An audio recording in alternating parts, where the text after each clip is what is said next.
School से पीहू घर में भागते भागते आई और लक्ष्मी से लिपट गई। दादी, दादी, आज मुझे मम्मी मिली थी। दादी, पीहू बड़े रुआसी स्वर में बताती जा रही थी कि मम्मी ने उसे क्या क्या खिलाया, क्या क्या कहा। लक्ष्मी उसकी बातें सुनती रही, उसके सिर और शरीर को सहलाती रही। ना पीहू के स्वर की उत्तेजना कम हुई थी और ना ही लक्ष्मी के शरीर पर उसके नन्हे हाथों की पकड़ ढीली पड़ी थी। वह अपनी समस्त शक्ति से दादी के शरीर से लिपटी रही, जैसे वही एक उसका सहारा थी। कुछ ही देर में पीहू की उत्तेजना आंसू बनकर टपकने लगी। मम्मी घर क्यों नहीं आती दादी? वे दूसरे घर में क्यों रहती हैं? सबकी मम्मी घर में रहती हैं, मेरी मम्मी क्यों नहीं रहती? मैं भी यहाँ नहीं रहूँगी, मैं भी मम्मी के पास जाऊँगी दादी। पीहू का रोना बढ़ता ही जा रहा था। लक्ष्मी की समझ में नहीं आ रहा था कि वह उसे कैसे चुप कराए। वह उसे चिपटाए हुए उसका शरीर सहलाती रही। पीहू की व्यथा उसकी स्वयं की व्यथा बनती जा रही थी। उसकी आंखें रह रहकर भरी आ रही थी। पीहू की मम्मी घर पर क्यों नहीं रहती? यह क्या वह स्वयं ही समझ सकी थी? जब वह बूढ़ी होने पर यह बात नहीं जान पाई थी कि पीहू की मम्मी उसके साथ क्यों नहीं रहती, तो बेचारी पीहू ही कैसे समझ सकती थी? वह और पीहू तो ना समझते, यह सब नहीं समझ सकते थे, परंतु विनीत तो अपने को बड़ा बुद्धिमान समझता था। क्या उसके पास ही इस बात का कोई जवाब था? और रेखा ही क्या इसका रीज़न जानती थी? वे दोनों समझते हैं कि वे जानते हैं, पर शायद वे भी नहीं जानते कि वे दोनों मिलकर क्यों नहीं रह सके। वह पीहू को कसकर छाती में दबाई रही, जैसे इसी से वह उसे दुनिया के सारे दुखों से बचा लेगी। उसके हाथों के नीचे नन्हा सा शरीर सुबकता हुआ हिचकोले ले रहा था। लक्ष्मी मन ही मन अपना सारा स्नेह और ममता पीहू पर उड़ेल रही थी। धीरे धीरे पीहू शांत होने लगी और कुछ ही देर में वह बचपन की शांत गहरी नींद में खो गई। उसका आंसुओं की लकीरों से भरा मासूम चेहरा वेदना की साकार मूर्ति लग रहा था। जिस नन्ही सी कोमल कली को माँ की छाया में पलना चाहिए था, उसे माँ विहीन करके कड़ी धूप में झुलसने को छोड़ दिया गया था। लक्ष्मी जी किचन की टेबल पर काम करने लगी। मन बहुत सी उलझी हुई गुत्थियों में उलझने लगा। असलियत क्या है, कौन जान सकता है? लक्ष्मी विनीत की बुआ है। जीवन में बहुत सी कमियों को झेलती रही थी। लक्ष्मी ने विवाह नहीं किया था। एक छोटी नौकरी के चक्कर में कितने ही लड़कों को न कर दिया था। बाद में माता पिता की मृत्यु के बाद वह इन अभावों को सहती हुई अकेली जीवन व्यतीत करती रही थी। परंतु रेखा को तो सब कुछ मिला था, एक स्वस्थ सुंदर पति तथा फूल सी प्यारी बिटिया। उसने किस तरह कैसे उन्हें हाथ से निकल जाने दिया? क्या उसके लिए पति तथा पुत्री का कोई महत्व नहीं था? कुछ तो होगा बहुत ही बड़ा, बहुत ही महत्वपूर्ण, जो इन अभावों की पूर्ति कर सका होगा। वह तो अपने पति विहीन तथा संतानहीन जीवन को एक यातना समझकर जी रही थी, परंतु रेखा के लिए इन दोनों का होना ही शायद यातना बन गया था। तभी वह अपने खून और जिगर के टुकड़े को छोड़कर जा सकी थी। अन्य दिनों की तरह वह आज भी इस प्रश्न को टटोलती रही, पर कोई उत्तर ना पा सकी। तभी विनीत आ गया था। पीहू कहाँ है बुआ? दिखाई नहीं दे रही। क्या बाहर खेलने गई है? सो रही है इस समय? तबीयत तो ठीक है? विनीत परेशान हो उठा। तबीयत तो ठीक है, पर उसका मन ठीक नहीं है। बुआ की बात सुनकर विनीत अनजान बना उसे दिखता रहा। आज उसे उसकी मम्मी मिली थी। क्या रेखा यहाँ आई थी? नहीं, वह स्कूल के बाद उसे मिली थी। पीहू लौटी तो बेहद उत्तेजित थी। घर आकर मम्मी को याद करती रोते रोते सो गई। कैसी नादानी है रेखा की! बच्ची से मिलकर उसे इस तरह हिला देने का क्या मतलब है? जब यह तय हो चुका है कि बिना मेरी अनुमति के वह पीहू से मिलने की हिम्मत नहीं करेगी, उसने ऐसा क्यों किया? क्रोध के मारे विनीत की कनपट्टी की नसें फड़क रही थी। लक्ष्मी चुपचाप बैठी काम करती रही। वह क्या उत्तर दे इन प्रश्नों का? या तो वह पागल है या ये लोग। विनीत और रेखा जो प्राकृतिक सत्य को झुठलाकर कोई दूसरा सत्य स्थापित करने की कोशिश कर रहे हैं। माँ अपनी कोख जाया बेटी से बिना परमिशन के नहीं मिल सकती। यह कैसा और कहाँ का नियम है? क्या खून के रिश्तों को कानून के दायरों से घेरा जा सकता है? विनीत दनदनाता हुआ बाहर जाने लगा। बुआ ने रोका। विनीत, कहाँ जा रहा है? चाय तो पी ले, सुबह का भूखा प्यासा है। नहीं बुआ, भूख नहीं है, जरा काम से जा रहा हूँ। मुझे पता है तू कहाँ जा रहा है। गुस्सा होकर मत जा। विनीत, सब संबंध तोड़ देने के बाद तुझे गुस्सा करने का हक भी कहाँ रह गया है? नहीं बुआ, अब चुप रहने से काम नहीं चलेगा। वह 1-2 बार पहले भी ऐसा कर चुकी है। खुशी से रह रही पीहू से मिलकर वह उसे कितने दिनों के लिए तोड़ जाती है। पीहू अपनी जिंदगी से दूर जाकर अलग हो जाती है। पीहू के दिमाग पर इसका इतना गहरा और स्थायी असर पड़ सकता है। मैं ऐसा होने नहीं दे सकता। लक्ष्मी बड़ी अनमनी सी हो उठी। तुम लोग पढ़े लिखे हो और स्मार्ट भी, पर मैं इतना ज़रूर कह सकती हूँ कि पीहू की ज़िंदगी आज नहीं, तुम और रेखा दोनों मिलकर बहुत पहले ही तोड़ चुके हो। जिस पौधे को कुशल माली की देख रेख में यत्नपूर्वक सुरक्षित रखकर पाला जाना चाहिए था, उसे तो तुम झंझावतों में अकेला छोड़ चुके हो। माँ से मिलने पर कुछ नया घटित नहीं होता, केवल उसके अंदर दबा विद्रोह ही उभरता है। बच्चा चाहे कुछ और ना समझे, पर माँ से गहरे लगाव की बात उसे समझनी नहीं पड़ती। इस बेचारी की तो माँ है, यह कैसे भूल सकती है? तेरी माँ तो तुझे 10 साल का छोड़कर इस लोक से चली गई थी। क्या तुझे कभी उसकी याद नहीं आई? विनीत क्षण भर को शर्मिंदा सा हो उठा। नहीं बुआ, यह ठीक नहीं है। पीहू रेखा से मिलेगी तो उसकी कमी और भी ज़्यादा महसूस करेगी। उसे भूल नहीं सकेगी। जो मिल नहीं सकता उसे भूल जाना ही अच्छा है। लक्ष्मी चुप हो गई। बहस करना बेकार था। मान अपमान का सवाल इस घर को तोड़ चुका था, पर वह अब भी ख़त्म नहीं था। सब कुछ देखते बूझते भी वह मन ही मन यह उम्मीद करती है कि किसी तरह इस टूटे घर में फिर से बाहर आ जाए। बुआ की बात से विनीत के दिमाग में उबलता हुआ लावा कुछ ठंडा होने लगा था, परंतु फिर भी वह रेखा के व्यवहार से जरा भी प्रसन्न नहीं था। उसने रेखा का फ़ोन मिलाया। हेलो रेखा। कौन? तुम पीहू के स्कूल गई थी? हाँ, रेखा का सूक्ष्म जवाब था। तुम जानती हो तुम्हें ऐसा नहीं करना चाहिए। पीहू स्कूल से लौटी तो बेहद उत्तेजित थी। वह रोते रोते सो गई। कम से कम अब तो तुम्हें हम लोगों को शांति से रहने देना चाहिए। ना चाहने पर भी विनीत के स्वर में सख्ती आ गई थी। उत्तर में उधर से दबी दबी सिसकियाँ सुनाई पड़ रही थी। हेलो, हेलो रेखा। रेखा रोती रही। विनीत का भी दिल सहसा बहुत भर आया। उसका दिल हुआ कि वह भी रोने लगे। उसने कठिनाई से अपने को संयत किया। रेखा, क्या कुछ देर को मधुर पार्क में आ सकती हो? वहाँ क्या कहोगे? कहीं तमाशा ना बन जाए। ज़रा देर के लिए आ जाओ। जो मैं तुम्हें समझाना चाहता हूँ वह फ़ोन पर ना हो सकेगा। अच्छा, आती हूँ। पार्क के ठंडे मौसम में भी विनीत के माथे पर पसीना उभर रहा था। उसे लगा कि उसका सख्ती से सहेजा गया जीवन फिर उखड़ने लगा है और भावनाओं की आंधी में सूखे पत्ते सा उड़ता चला जा रहा है। दिमाग विचित्र दांव पेच में उलझने लगा है। वह रेखा के साथ बिताए गए जीवन में घूमने लगा। उसे लगा सभी कुछ उलट पुलट गया है। उसे अधिक इंतज़ार नहीं करनी पड़ी। शीघ्र ही रेखा उसके सामने बैठी थी। पहले से कहीं ज़्यादा खूबसूरत और आकर्षक। हमेशा की तरह आसपास के लोगों की दृष्टि उसके इर्द गिर्द चक्कर काटने लगी और हमेशा की तरह उसके हृदय में जलन की नन्ही चिंगारी चलने लगी। उसने तुरंत अपने को संयत किया।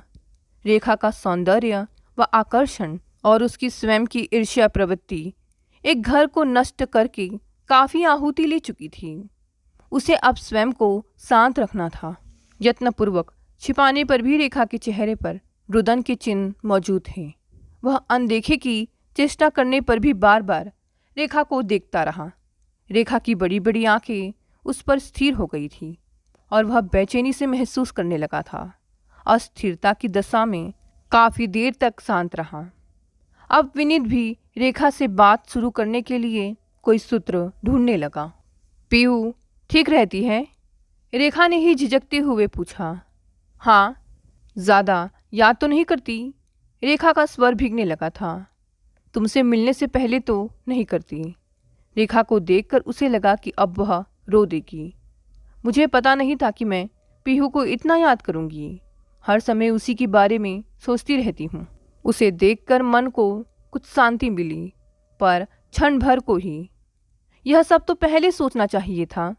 विनीत का स्वर बेहद कड़वा था। उस समय तो हर चीज़, हर व्यक्ति और हर भाव के प्रति मन में कटुता व्याप्त हो गई थी। पीहू मुझसे इस तरह छिन जाएगी, यह स्वप्न में भी मैंने नहीं सोचा था। कभी कभी मन बेहद भटक जाता है। वह नन्ही सी जान कैसे अपनी अकेली देखभाल करती होगी। रेखा की आंखों से आंसू टपकने लगे थे। रेखा से मिलना पूर्ण रूप से सामान्य नहीं हो सकेगा, इसकी तो विनीत को संभावना थी, परंतु फिर भी एक सार्वजनिक स्थान पर इस तरह के भाव प्रदर्शन करने के लिए वह तैयार नहीं था। वह काफ़ी परेशान सा हो उठा। आजकल क्या कर रही हो? वह पीहू की बात छोड़कर व्यक्तिगत धरातल पर उतर आया। मुंबई की एक कंपनी में मैनेजर हूँ। अच्छा, सैलरी तो खूब मिलती होगी? हाँ, बड़ी कंपनी है, अच्छा देते हैं। फिर भी रुचि अधिक तनख्वाह में नहीं, काम में है। मुझे अकेली को कितना चाहिए? काम अच्छा है, नए नए चेहरे, काफ़ी लोगों से मुलाकात, मन की भटकन से बची रहती हूँ। दोबारा शादी करने की सोची? एक बार का अनुभव क्या काफ़ी नहीं? रेखा के स्वर में व्यंग छिपा था। फिर भी कभी तो सोचा होगा। तुम अभी जवान हो, खूबसूरत भी। कुछ समय बाद यह स्थिति नहीं रहेगी। जवान दिखने पर भी इस तरह के अनुभव स्त्री को मन से बूढ़ी बना देते हैं। फिर जो कभी ना सोचा था वह हो गया। अब सोच कर ही क्या कर पाऊंगी? काम भी ऐसा है, लोग तुम्हारी ओर आकर्षित तो होते होंगे। विनीत अपनी बात पर अड़ा रहा। न चाहने पर भी ईर्ष्या की बेमालूम चिंगारी हवा पाने लगी। रेखा उदास सी हंसी हंसती। मेरा तुम्हारा चोर सिपाही वाला रिश्ता तो खत्म हो चुका है, फिर छिपा कर भी क्या करना है? मैं स्वयं किसी की तरफ आकर्षित नहीं हूँ, पर मेरी चारों ओर घूमने वालों की कमी नहीं है। जैसा कि तुमने कहा, मैं अभी भी खूबसूरत हूँ, जवान भी। इसके लिए तुम क्या करती हो? कुछ नहीं, मैं उन्हें घूमने देती हूँ। शादी के पैगाम भी आते होंगे? हाँ, कई। रेखा रुमाल को खोल लपेट रही थी। फिर शादी क्यों नहीं की? चिंगारी को फिर हवा मिली। कहा ना, अनुभव कड़वा है, विवाह में विश्वास नहीं रहा। तुम्हारा बॉस कैसा है? अच्छा है, वह भी मुझसे विवाह के लिए निवेदन कर चुका है। अच्छा, मान लेती, बड़ा बिजनेस है, रुपए पैसे की बाहर रहती। उन दोनों के आपसी अनेक मतभेदों में एक कारण रेखा का बेहद खर्चीला स्वभाव भी था। ख्याल बुरा नहीं, वह 50 वर्ष का है, विधुर और गंजा, एक लड़का और 2 लड़कियां हैं। फिर उसके बच्चों को यह विचार पसंद नहीं, सोचते हैं कि मैं उनके पिता की धन की ताक में हूँ। वे लोग इस विचार से काफ़ी परेशान रहते हैं। तुम क्या सोचती हो? कुछ सोचती नहीं, सिर्फ हंसती हूँ। अच्छा, अपनी बताओ, क्या कर रहे हो आजकल? बस नौकरी, विवाह, अभी तक तो चल रहा है, नहीं चलेगा तो मजबूरी है। पीहू के ख्याल से डर लगता है। उसने पीहू को पसंद न किया तो वह मासूम मारी जाएगी। मैं तो दिन भर दफ्तर में रहता हूँ, उसे देख नहीं पाता। अभी तो बुआ उसकी देखरेख करती है, पता नहीं बाद में बुआ रहना पसंद करे या ना करे। तुम ये नहीं कर सकते, मुझे पीहू को दे दो, तुम शादी कर लो, इससे सभी सुखी होंगे। रेखा का स्वर काफ़ी उत्तेजित हो गया था। पीहू को तुम्हें दे दूँ? कभी नहीं, हरगिज़ नहीं। तुम उसकी ठीक से देखभाल नहीं कर सकोगी। अदालत में कितना झगड़ा करके पीहू को लिया है, तुम्हें नहीं दे सकता वापस। रेखा हंसी। यह तो अदालत नहीं है, अदालत पीहू को खुशियाँ नहीं दे सकी। तुम्हारी जीत थी, पूरी हो गई। अब तुम्हें स्वयं लग रहा है कि पीहू तुम्हारे विवाह में बाधा है, या विवाह के बाद वह सुखी नहीं रह सकेगी। पीहू को मुझे देने के बाद इसका भय न रहेगा। तुम सुख से रहना। पीहू को तुम्हें देकर सुख से रहूं? तुम क्या अच्छी तरह उसे रख पाओगी? विनीत का स्वर तेज हो गया था। मैं उसकी माँ हूँ, बड़े कष्ट से उसे जन्म दिया है। मैं उसे ठीक से नहीं रख पाऊंगी? कम से कम बीमाता से तो अच्छी तरह ही रखूंगी। नहीं रेखा, पीहू का भला मेरे पास रहने में ही है। तुम्हारा जिम्मेदारी का काम तुम्हें समय ही कम देगा। फिर तुम्हारे पास रहकर उसे वह शिक्षा कहाँ से मिलेगी जो अच्छे बच्चे को मिलनी चाहिए? ऐश और आराम का जीवन बच्चों के लिए अच्छी शिक्षा नहीं है। अच्छा, मैं चलती हूँ। बेकार की बातें सुनकर मन और खराब हो जाता है। यह विडंबना ही है कि पीहू मेरे और तुम्हारे संयोग से पैदा हुई। माता पिता की गलती का परिणाम बच्चों को भुगतना पड़ता है। इस बात का इससे बड़ा प्रमाण और क्या हो सकता है? रेखा उठकर जाने लगी। रुको, वह बात तो तुमसे कही ही नहीं जिसे कहने को तुम्हें बुलाया था। तुम पीहू से मत मिला करो। वह तुमसे मिलकर अस्थिर हो जाती है, टूट जाती है, जीवन से जुड़ते जुड़ते कट सी जाती है, फिर उसे सामान्य करना कठिन हो जाता है। कैसी विडंबना है कि माँ के होते हुए बेटी मातृहीना की तरह पल रही है। रेखा की आंखों से मोटे मोटे आंसू गिरने लगे। उसने उन्हें पोंछने का कोई उपक्रम नहीं किया। आते जाते और बैठे लोग उसी की तरफ देखने लगे थे। विनीत स्थिति से काफ़ी परेशान हो उठा। अपनी बात दोबारा कहने या बढ़ाने का मौका नहीं था। वह जल्दी से उठ खड़ा हुआ। रेखा वहीं मेज पर कोहिनी टिकाकर सिर छिपाकर फफकने लगी। उसने रेखा को बाह का सहारा देकर उठाया। रेखा रुमाल से मुंह पोंछती हुई उसका सहारा लेकर लड़खड़ाती सी चलने लगी। दोनों बाहर आकर कार में बैठ गए। विनीत का हाथ रेखा को घेरे रहा। विनीत के अंदर घुमड़ता क्षोभ हर क्षण गलता जा रहा था। वर्षों पहले हुए झगड़े उसे नाटक से लग रहे थे। उस नाटक का अंत हुआ था अदालत में। उसे महसूस हुआ कि अपनी अपनी राह जाने के प्रयास के बाद भी वे एक राह के ही राही बन रहे थे। रेखा विनीत को भूल सकी पर पीहू को नहीं भुला सकी थी। विनीत भी रेखा को भूलने की कोशिश करता रहा पर पीहू का हित अहित उसके जीवन का प्रथम प्रश्न बना रहा, जो उसका रक्त अंश थी, रेखा के शरीर में पली थी। पीहू उन दोनों के मध्य हमेशा ही बनी रही है, बनी रहेगी, चाहे वह और रेखा दुनिया के अलग अलग कोनों पर कितने ही दूर चले जाएं। पर पीहू के माध्यम से एक धागा उन दोनों को परस्पर बांधे ही रहेगा। विनीत को लगा वह और रेखा अपनी निर्धारित भूमिका को छोड़कर किसी और की ही भूमिका अदा कर रहे थे। वे दोनों अपने ही रास्ते से हट गए थे।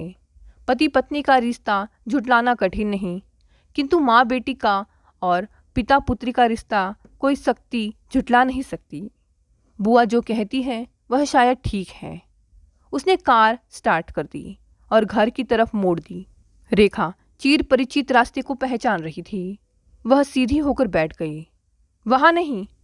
पीहू को देखकर मेरा कठिनाई से सहेजा हुआ दिल फिर छिन्न भिन्न हो जाएगा। जिस रास्ते को पीछे छोड़ आई हूँ उस पर यदि चल ही नहीं सकती तो चाहे जैसे भी हो उसका तो मोह छोड़ना ही होगा। पीहू को फिर से देखने की, छाती से चिपटाने की अदम्य इच्छा उसके कलेजे में घुमड़ने लगी। क्या तुम पीहू से नहीं मिलोगी? वह तुम्हें याद करती है, रोती रोती सो गई है। जागने पर तुम्हें देखेगी तो कितनी खुश होगी। तुम ही तो कह रहे थे कि मुझसे मिलकर वह टूट सी जाती है। दिल से और छलावा करने से क्या लाभ? उसे अब इस टूटे रिश्ते को स्वीकार करना सीख ही लेना चाहिए। रेखा की आंखें रह रहकर भर आ रही थी। जिस पीहू को उसने जन्म दिया था, दिन रात गोदी में झुलाया था, उससे क्या सचमुच ही उसका रिश्ता टूट गया है? नाता तो उसने विनीत से तोड़ा था। पीहू से कब, क्यों और किस तरह उसका नाता टूट गया? विनीत चुपचाप कार चलाता रहा।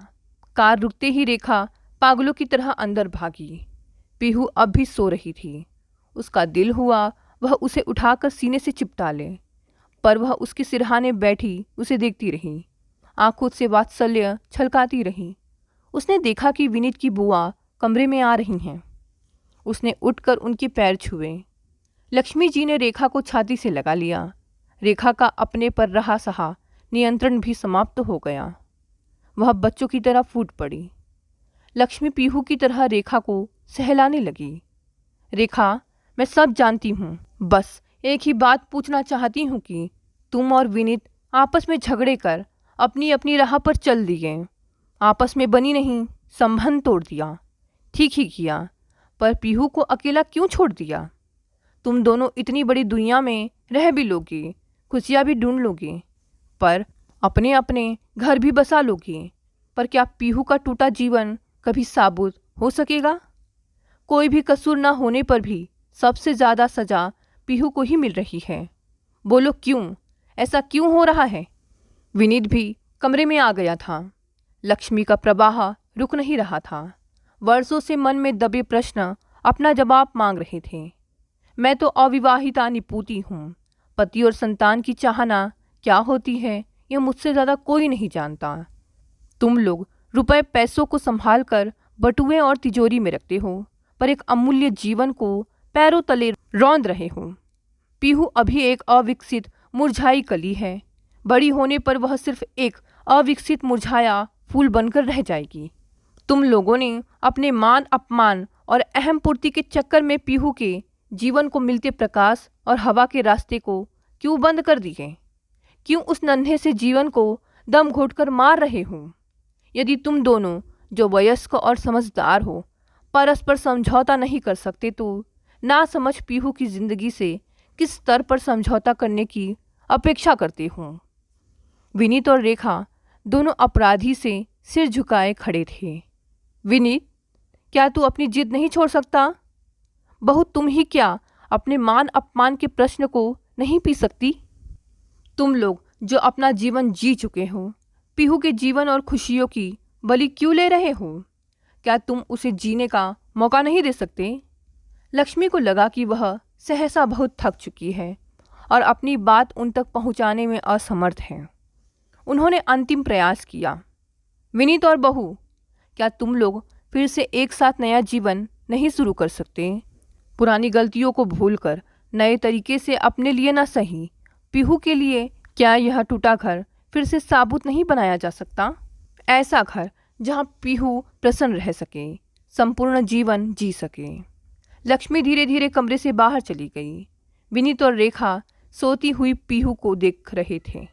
उन्हें महसूस हुआ कि एक अदृश्य धागा अपने में लपेटकर नए रिश्तों में बांध रहा है, विनीत को, रेखा को और पीहू को। सहसा लगा ही नहीं कि नन्ही पीहू के जीवन का प्रश्न बहुत बड़ा है और उन दोनों के आपसी रिश्ते उसके आगे बिल्कुल तुच्छ होकर रह गए हैं। आखिरकार विनीत और रेखा ने फिर से जुड़ जाने का फैसला कर लिया।